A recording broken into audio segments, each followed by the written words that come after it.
How to fix Outlook contacts not showing up. I'm going to show you a few different fixes. For the first one, open up the Outlook app, click on File in the top left, and select Settings.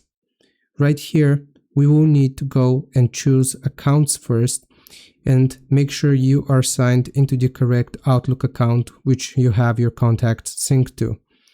Once you have selected the account, we want to click on Manage, and then right here where it says Subscription, just click on Refresh to get your account info. Now we will proceed to the second fix, which is going to be going into Mail.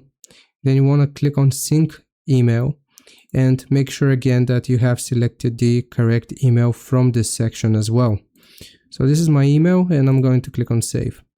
Once we have done this, we can completely close the Outlook app, open up our computer search and search for Add or Remove Programs. Right here, we're going to use the search bar to search for Outlook.